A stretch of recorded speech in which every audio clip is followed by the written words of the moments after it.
What's going on, ladies and gentlemen? On today's episode, we will discuss Game 2 and Game 1 of the NBA Finals. We will also talk about the Phoenix Suns blowing it up, and we'll also discuss Aaron Rodgers signing with the Pittsburgh Steelers, and I'll give you a preview of Monday Night Raw. I'm Stephen Connor. I'm here to give you a show. You're tuning in to the Stephen Connor Show.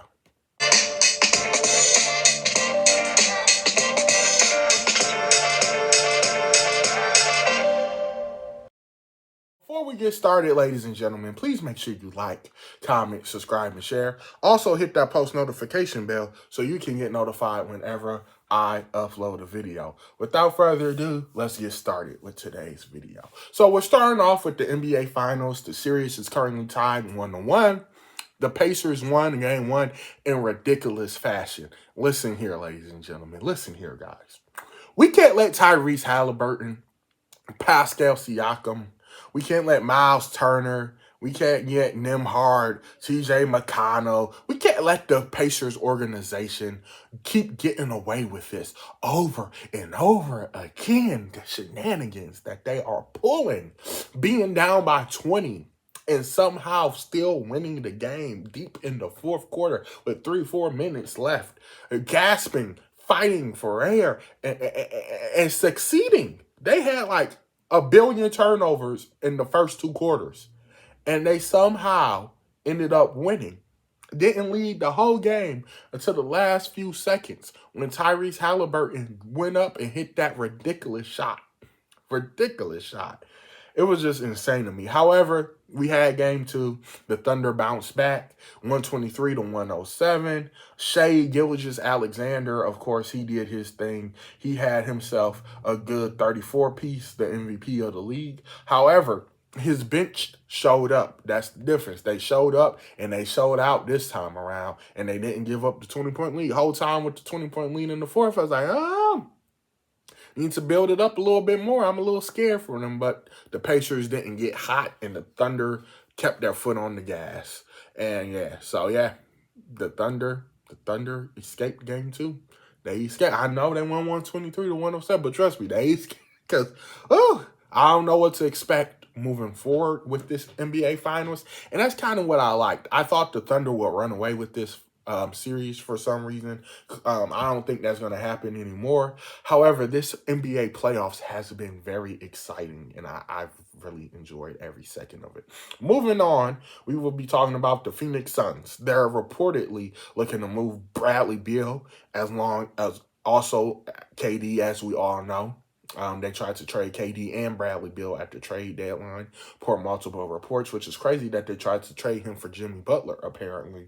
But if Pat Riley didn't want to give Jimmy buckets, the man who took them to the NBA Finals multiple times, the man who had crazy runs with them multiple times, the man who gave them their all multiple times, playoff Jimmy, if he didn't want to give him $50 million a year, what makes you think that he would accept a Bradley Beal's contract? Bradley Beal has one of the worst contracts in NBA history and one of the worst contracts in the NBA.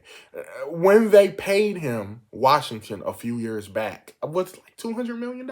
However much they paid him, they gave him a no trade clause as well, which is crazy. And with the rules of the CBA, how everything changed and how quickly it could get too pricey for teams nowadays in the NBA.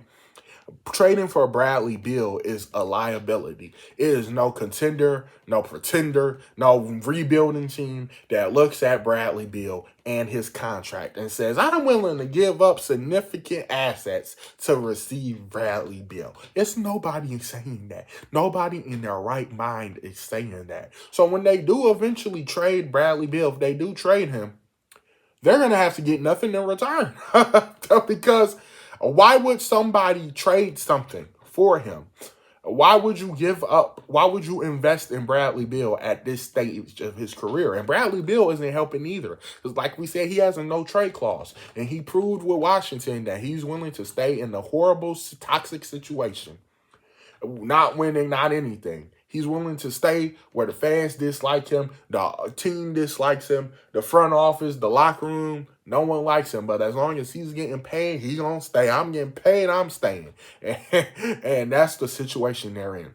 Finished 11th in the West this year, 36-46.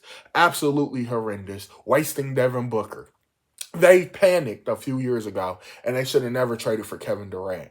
That's when they went wrong. They should have kept Miles Bridges, kept that young team, kept fleshing them out because the ceiling was high. It was only up from there. Yet you traded for a Asian star who gets hurt a lot. Then you went out and got rid of CP3 for Bradley Beal, which was an even worse move in my opinion.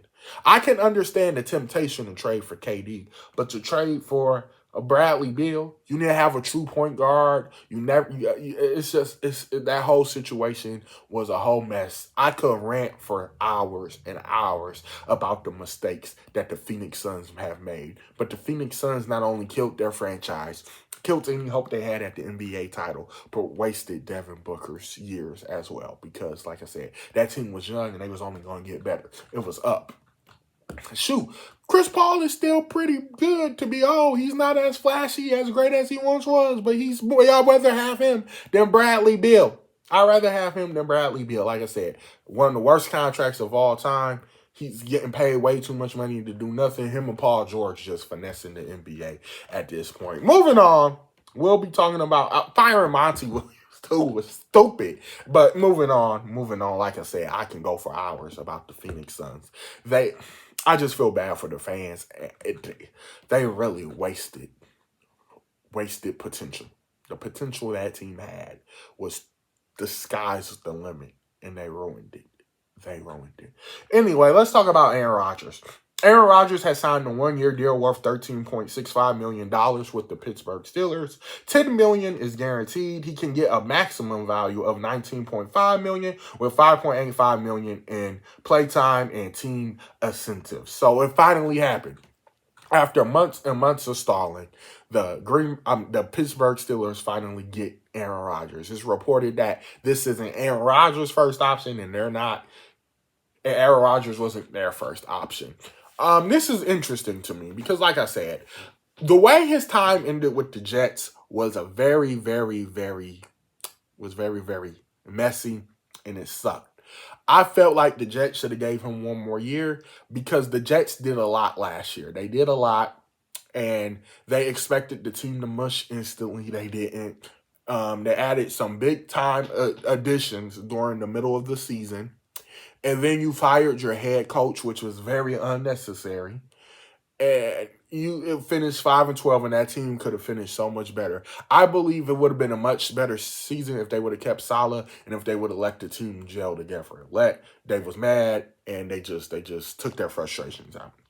Aaron Rodgers is not the Aaron Rodgers that he was in Green Bay when he won back-to-back MVPs, even when he won his first MVP throughout his whole tenure in Green Bay, except for the last year. This is not the same Aaron Rodgers. I 100% get that. I 100% agree. However, we're not going to sit here and we're not going to act like Aaron Rodgers isn't capable of still being a good, solid quarterback in this league. We're not going to sit here and act like Aaron Rodgers is some scrub because he's not a scrub.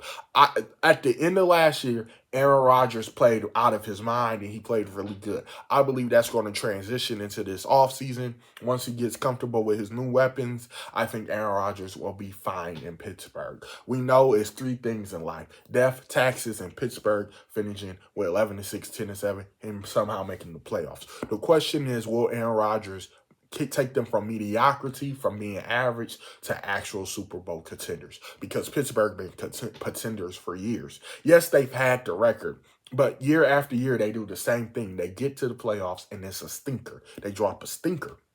Are they going to do that once again? Mike Tomlin is a good coach, don't get me wrong. He doesn't get enough credit, I think. However, at the end of the day, can he get them to another Super Bowl? Will they compete for another Super Bowl? Or will they stay pretenders for the rest of his tenure as head coach? So maybe Aaron Rodgers will get them out of that hunt. Maybe they'll make it to the divisional round of conference. Maybe the Super Bowl. Who knows? But I cannot wait to see what Aaron Rodgers does in Pittsburgh. And I can't wait to see what this team accomplishes. Them versus New York.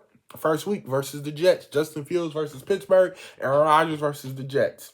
I also think Pittsburgh fumbled with Justin Fields. He showed that he's a capable starter in this league, and he showed that he could do some things that y'all need, that y'all can't, that Aaron Rodgers can't do, that Russell Wilson couldn't do, and that's extending plays and stuff like that. And he was, like I said, he was really good when he played for Pittsburgh last year, and I think the Jets is a really good situation for him. They have a nice head coach now. They have a pretty nice offense, and hopefully that defense is rejuvenated, and we'll just see what happens. But last but not least, I want to advertise Monday Night Raw for you because, of course, I will be doing a review of Monday Night Raw either immediately after Raw or I'll upload it tomorrow morning. But we have Jey Usos versus Gunther for the world title. Undisputed champion John Cena will be on. Nikki Bella returns. Mr. Money in the Bank Seth Rollins. And then King of the Queen and of the Ring tournament begins. You let me know. Who do you think is going to win King and Queen of the Ring?